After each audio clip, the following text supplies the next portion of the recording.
Hello.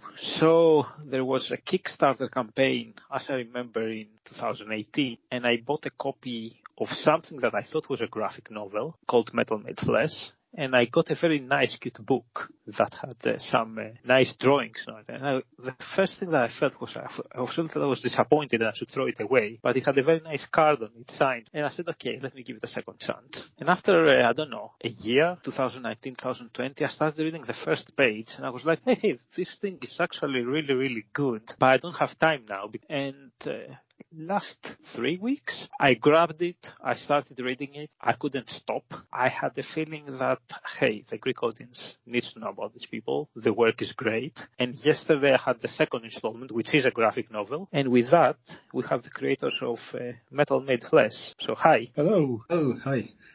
So you are Jeremy and Sid. Yeah. Jeremy does the story and Sid does the artwork. Yeah. Mm-hmm. It's actually a little more collaborative in that Simeon has his own story ideas as well, and so it's very, very collaborative how we work with the story. So my role really is to tell it well, come up with story ideas. Also, Simeon has kind of a vision about where he wants to go, so he then provides me with more ideas, and it's different from kind of a traditional writer and comic artist relationship in that it's much more collaborative. You are both working on the industry. Mm-hmm. Okay. Any works that are more mainstream, or what are your day jobs? Let me ask this way. So I less kind of work on other people's stuff. I tend to work on my own, but Simeon's worked with. Well, I'll let Sim tell you who he's worked with. Okay.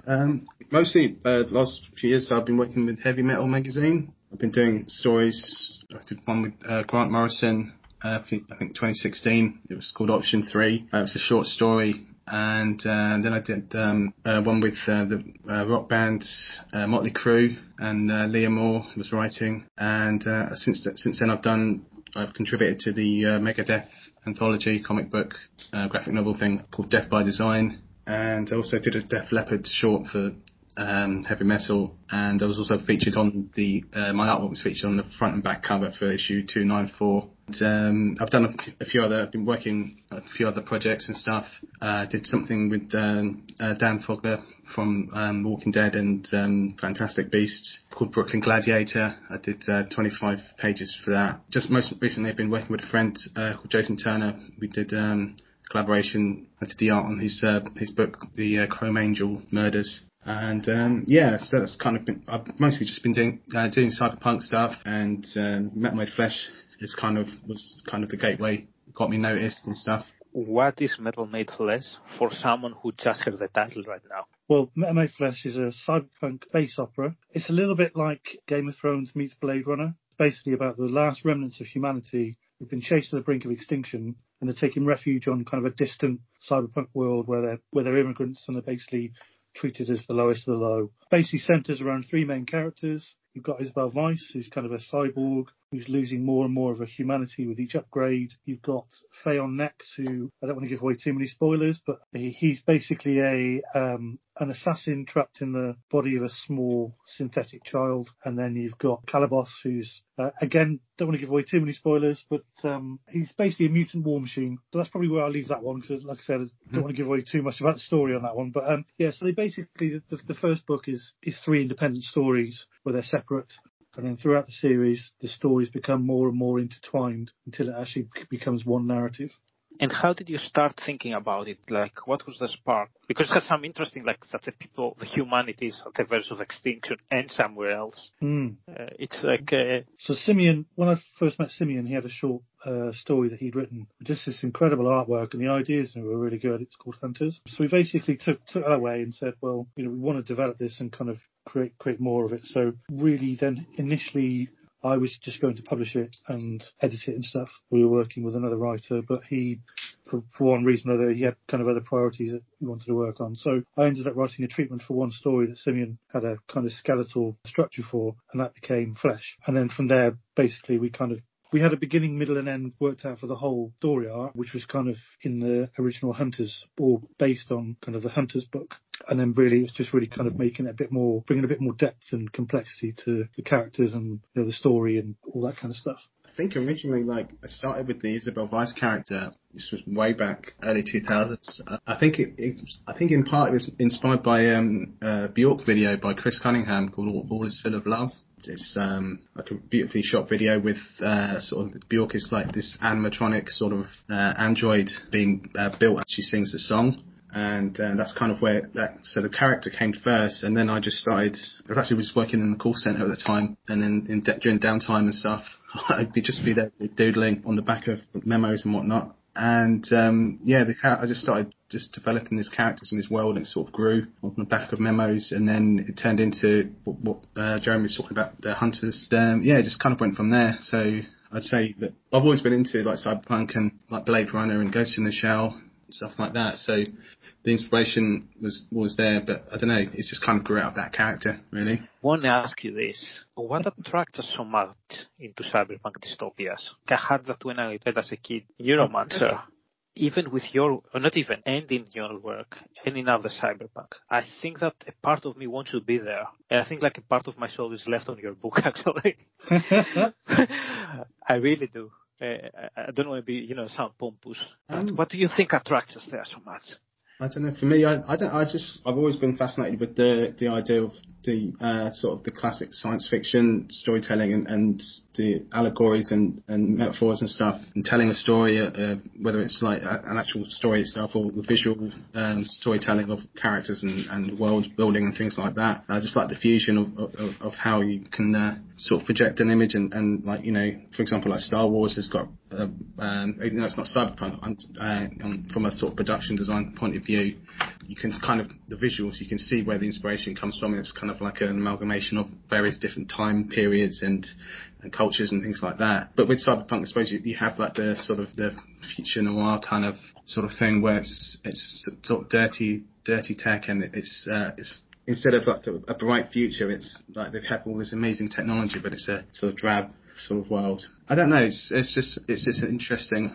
Amongst all the genres, I find it one of the most compelling and interesting ones. I think it's one which is very prescient for now. I mean, I think certainly since the 80s, when I kind of think of like William Gibson when he's saying that Neuromancer was kind of influenced by Japan and the impact of technology upon human beings. Yeah, it's just kind of the influence. So at the moment, I think none of that's gone away. It's not been resolved or anything. And I think people more than anything are questioning their relationship with technology. Like it's the classic kind of Blade Runner theme, isn't it? What makes a human being? What makes the difference between a human being and a machine? I think all these questions still haven't been resolved, and they're still fascinating. So I think that's and aesthetically as well. People like that kind of rainy neon noir look, just rooted in the those kind of noir movies from the 40s and 50s and stuff, but also kind of, so you've got that kind of detective who brings you into this new world full of criminals and corporations and things, and it's just kind of like an exploded version of the world we live in today, and it's interesting to see it in this kind of cartoonish form in stories, and which are so different in terms of themes and things from anything which came prior to the 1970s. So yeah, I mean, I think that's really where the fascination lies. For me, could be a little bit personal. It was like a bad place, but the geeks could win, and maybe because I was a geeky kid, I was like, yeah, but then I can win. Yeah, before I ask you about other related things, just how did you work together in the design process? Although you mentioned it. With the first book, so the first book kind of, I think, laid some of the groundwork. So we had this kind of structure for Hunters, and we kind of talked about all the different things that we wanted to work on, and kind of what we wanted in the toolbox and what we kind of wanted to play around with. And Simeon then said, oh, what about this idea, and what about this idea? And I then kind of integrated that into Flesh. I think the next one I wrote was Made, and that was really kind of what I took. So there was a story which was much more about Calabos, was very similar. And I said, well, what about if we do this, and this instead of what was in there originally? Because I thought we could try and make it a bit more expanded and a bit more into kind of the world kind of thing. I basically went away and then kind of wrote a first draft, I think. And then Simeon said, well, that bit's good, that bit's not so good. I really like that bit, or I don't like that bit, So we'd kind of work like that. So he'd kind of be editing me and chipping in ideas, and I'd go away and kind of revise it. Then with Metal, we knew kind of where Isabel had to be. Again, it's that kind of thing, really. We kind of know where the direction travel, and then just basically I'm kind of like banging away at the track to try and get them before the train arrives, you know. And then Simeon sometimes as well will do a piece of artwork, and I'll say, oh, that's awesome, I can imagine a story for that, or a theme for it, you know. So it's very, very collaborative. On the second book, we started working with other writers as well. So we worked with Cy Deaton, did Final Piece of Me too? I forgot now. Yes, yeah. It was, yeah. Mm-hmm. So he then came in, and Cy is a writer who I really respect. I kind of think he's kind of an undiscovered great comic writer, if you know what I mean. He's done some things of his own, but he's never kind of, well, he did do Starship Troopers as well, but he never really kind of broken into the mainstream, if you like. But yeah, he's a really great writer, and loved his work. We just asked him to submit a script for us, and we thought, oh, this is amazing, we've got to do something with it, and that's in the second book with Gary Erskine. So yeah, that's pretty much how we kind of work. So when it comes to the graphic novels, then Simeon and I act more like showrunners on a TV show, where we're kind of... Yeah, we prepared a Bible, didn't we? More like a Bible, so we could get all the other writers and artists kind of on the same page, like visually and like story-wise and stuff, so everyone knew, you know, what the boundaries were. You couldn't have like time travel or like anything too sort of out of the circle.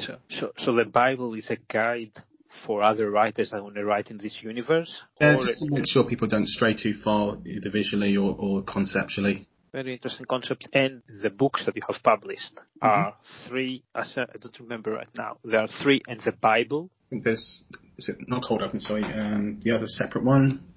Deception. Yeah, so there's three main books. There's Deception and the Bible. Okay. These are available from your shop, both digital and in print? Yes, that's correct. I think, oh, God, you're making me ask now. So it's been a while since I've been on, actually put the new stock on. I think, Deception is only physical, so you can't get a digital download of that. But I think the other three books you can. The reason that I didn't do research is that, I want to buy them, you know, one after the other. So now I'm on two. So it was, yeah. So spreading out, I would like to ask you, I think these things can go together. I think that there's another project that you did with robots. Super Robot Mayhem, yeah. So yeah, is this intertwined in this universe? It's something completely different? Completely different, yes. Yeah. So we actually started that about 2 years ago, just done our first collected volume, and literally just come back from the post office from sending out the last batch. Yeah, so that's something I did with a gentleman called Adrian Merced. Adrian was a blogger. He wrote for a blog himself, which kind of concentrates on Transformers and Mazinger Z, I think it's his big fandom. And he just had an idea where he wanted to do a story, and I said, oh, great, I can imagine something for that. And we kind of went away and did it, really. Worked with a very talented artist called Jack, I should say his name is now. Jack Bordon, based in Poland. And yeah, it's just really, really just, the reaction to it's been really good. So, yeah. Also, you offer us a lot of merchandise. How come? How did you decide that you're going to do t-shirts, as plates? Do we help artists financially? So do you think it supports you to do things, or it was just something that you wanted to have? Well, there's two kind of reasons, really. One is obviously that people say, I want to see that on a t-shirt. I think it was the first one we did was the metal t-shirt, which is the black, it's the black cover for the very, very first edition of Metal May Flesh that we did back in 2014. And that was the first t-shirt, and people were like, well, I want a t-shirt of it. So we kind of did it. And also, I mean, my background is music, really, prior to kind of writing and self-publishing. And so bands obviously have merchandise, just kind of, you know, the big issue with kind of comics is that most comic writers aren't making a tremendous amount of money, and any kind of little bit that people can kind of contribute kind of helps us to keep writing, really. That's really the reason why we do it, you know.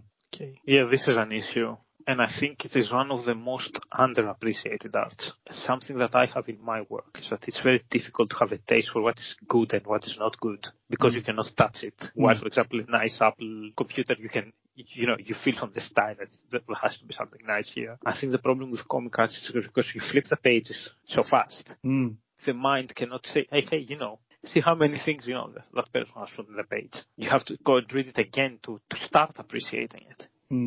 Comics are very time intensive compared to even writing. I mean, writing can take a long time, but it's not. I mean, to do page, probably a day to 2 days for, depending on who the artist is and, you know, how experienced they are. Someone like Gary Erskine can probably turn out a page a day, but I think most artists I've spoken to about, you know, a page every day or 2 days to get them. If they're, I mean, it depends on the detail, and, you know, someone like Simeon who does loads of detail, it takes a long time. I've changed techniques and stuff as I've progressed. I think when we first started these books, you use dozens of layers and stuff.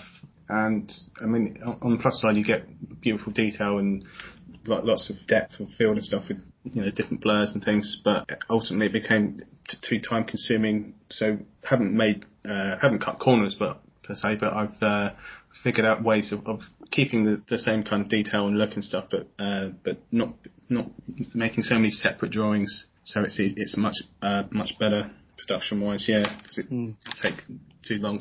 Sometimes things you have to speed them up, but not sacrifice the detail. I think part of that is the better you get at something, the quicker you get as well. You know, it's that old adage, isn't it? What was it they say? Like, you know, a businessman approaches a master artist and says, why are you charging me, you know, £2,000 for this building design or whatever it is? It only took you a day. And he said, well, it took me a lifetime to learn how to draw that in a day. It's time intensive from that point of view, but also then on top of that, you've got all the colouring and everything, you know. And it's expensive as well, because if you think about it, an artist has got to live. So they're working for 2 days and on a page, or a day on a page, and they need to be able to live for that day. And really, if you're working on a project, you have to kind of concentrate on that project while you're doing it. Difficult to do it a page here and a page there, because, I mean, artists, one of the things we noticed with Jack, I should say, he is very slow, but his art style would change throughout the course of an issue because he was doing it over a long period of time. I mean, for someone like him, who's basically kind of Katsuhiro Otomo,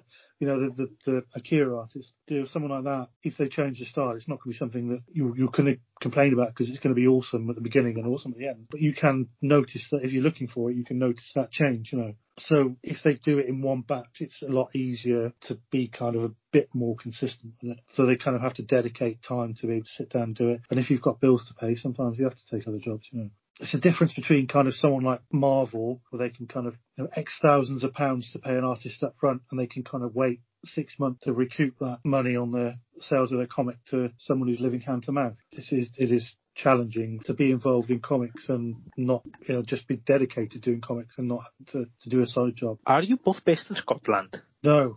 I'm down on the south coast, Brighton. And I'm in the West Country. I got it wrong then. I think there were many Grant Morrison references, and I somehow tilted to believe that. I have read only his book, actually, Super Good. I don't think I have read many of his. With Grant Morrison, I tend to like his more, what's the big series he did? One The Matrix was based on. Names completely gone out of my head. Completely gone out of my head. What's it called? The Invisibles, that's it. Yeah. Let me put it on the checklist. Yeah, I think he mentioned it. Let's talk about the UK now. Two things. Your thoughts about the state of the industry. If you have, I'm going to bombard you a little bit. If you have heard of, or have been, about Alan Moore's comments on people not growing up, and what's your take on it? So yeah, how do you feel participating in the scene and stuff like that? I'll let Sim go first on this one. How do I feel about participating on the comic scene? Yeah, I mean, it's been... I saw a picture of you in a signing somewhere when I googled your name. Yeah, I think that was with Chris Alkelius and Simon Bisley, I think. I think that was in London. Yeah, it's been like, you know, it's been an interesting journey. I think I first started when I first met Jeremy. I think it was 2011, wasn't it? That's where it kind of all sort of kicked off. And like I mentioned before, I mean, Metal Made Flesh, I think for both of us is kind of like, in particular, it's kind of guiding me through the comic book stuff, and it's kind of the flagship for me of my artwork and stuff. I mean, the reason I got noticed from heavy metal is because they told me later that they liked the style. It reminded them of the early heavy metal stuff, which was actually funny because my artwork is kind of inspired by the old school sort of comics and stuff like that, like Mobius and Bilal and artists like French comics and things like that. It kind of came full circle in terms of like the art style. But yeah, I mean, we've done like over a dozen conventions and stuff. Well, more than that actually. Yeah, it's always fun, and I mean, especially at the moment, kind of I miss the conventions and stuff because you know, it's very fun sort of weekends and things like that, and it gives you a good opportunity to sort of catch up and see people and network and things like that. So that's kind of sorely missed at the moment. But overall, I mean, it's a difficult sort of thing to you have to keep positive and keep moving forward and producing new stuff, and yeah, I've enjoyed it. Yeah, I wouldn't go back to to the call centres, that's for sure. Yeah. I kind of think the comics industry is in a very strange place, and I kind of think, like, when it comes to like Alan Moore's comments about like superheroes and things like that, I've never really been a big, not since I was a kid anyway, been a big superhero kind of follower. I really love Alan Moore's work, the way he kind of deconstructed, superhero comics and through Watchmen and, Swamp Thing and stuff like that. It's just amazing. I kind of agree with him. I think there's not enough effort gone into winning younger readers as there is into winning 40-year-old people who like us. I'm in that group, yeah.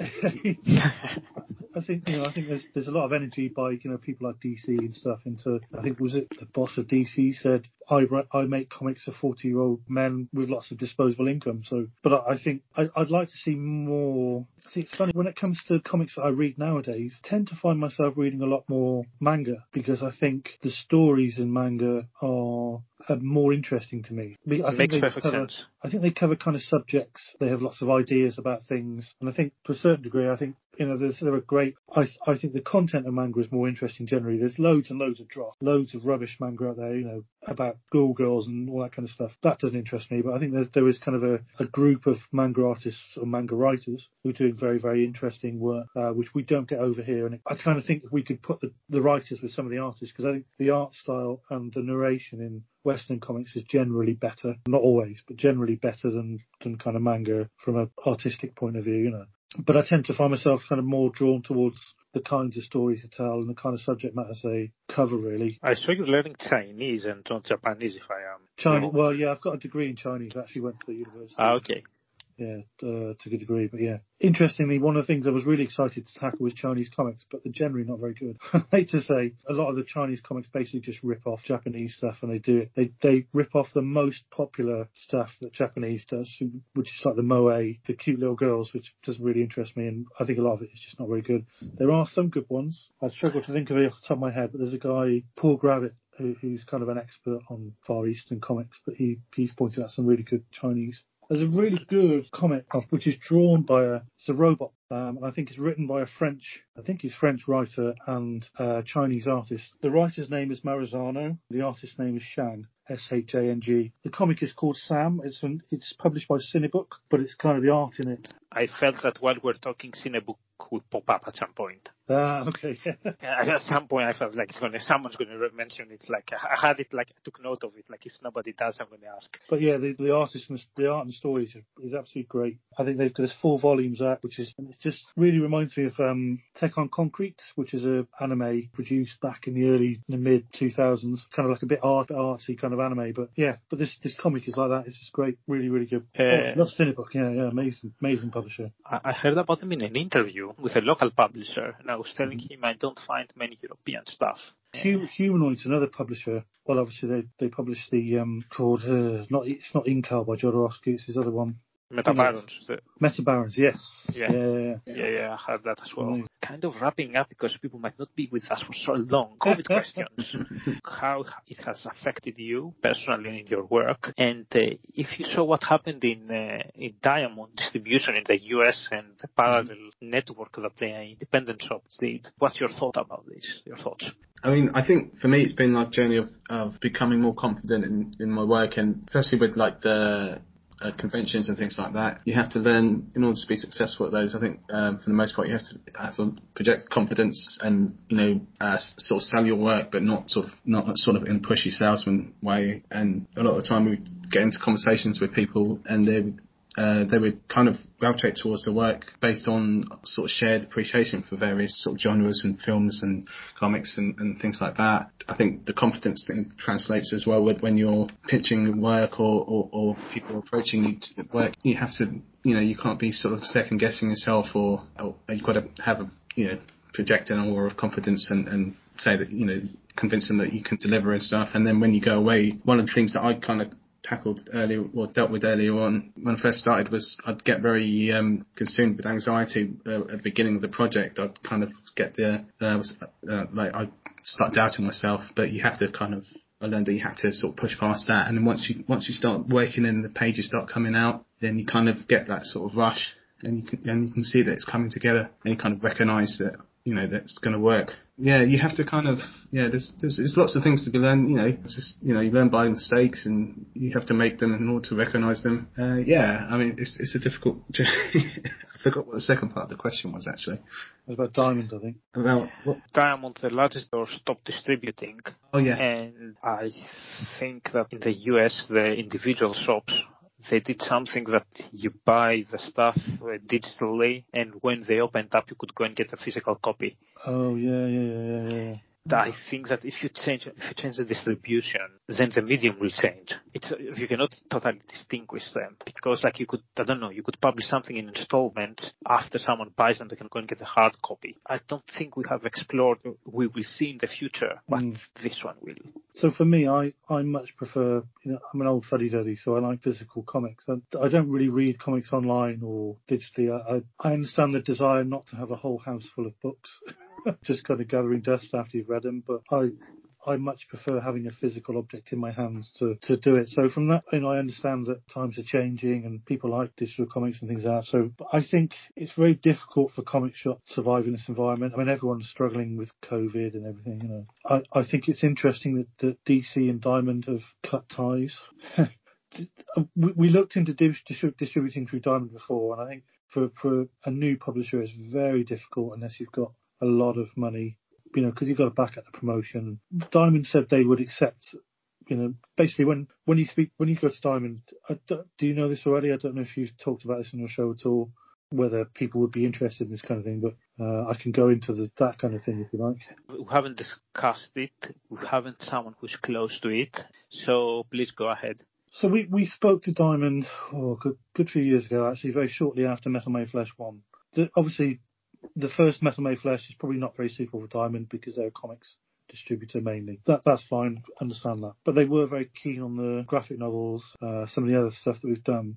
You generally have a minimum number of orders you have to meet with Diamond, so they basically put once you're accepted and once they're happy with the print quality and everything like that, you have to then guarantee that you're going to produce a minimum number of books. So then they put an advert into the catalogue and that goes out to comic shops, and then comic shops decide what they want to buy from that comic catalogue, and they give you about 3 months to fulfil those orders. The only real way you can do that, with money and everything, is to buy from somewhere like China, which basically is shipping it over. It's a huge expense, and you don't actually receive the money until some way down the line. Obviously, Diamond take a quite sizable percentage cut of any deliveries and, any sales and things like that.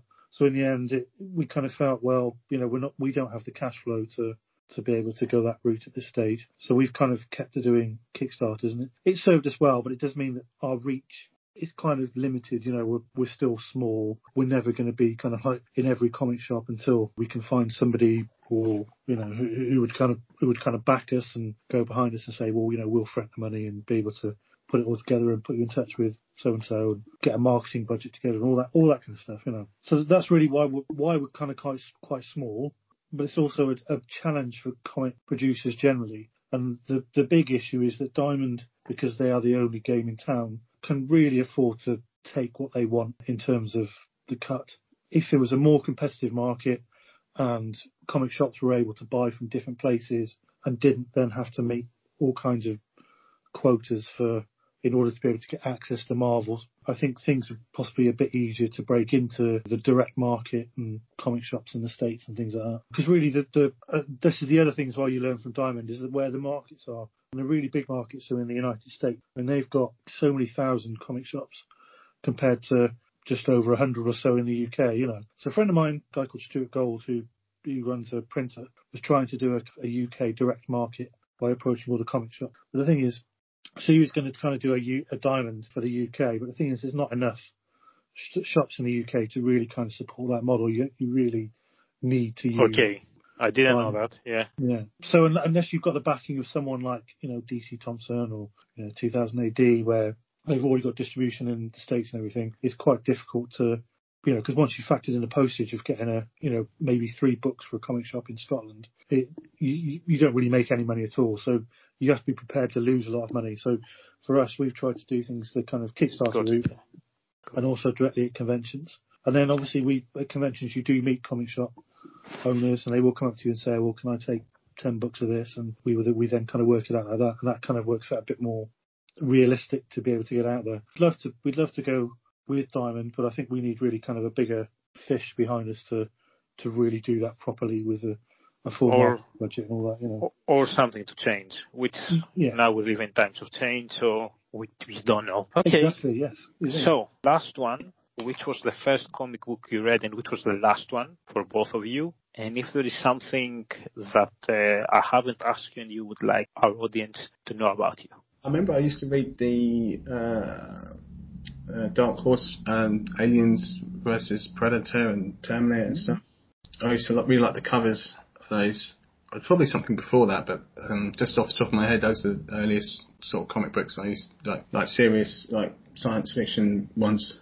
And the last ones I read, I originally picked up, I haven't got through all of it, Blade Runner 2019, which is like a side story, which is supposed to be in the same timeline as the original Blade Runner movie, but focusing on different characters. So I think it runs parallel to the original story. And and this one's heavy metal. Hey. Yeah, that's mine. So the first one I ever did was Transformers #1 in about 1984. I think possibly yeah, see, yeah. No, remember going into the news agent. Yeah. So how many come?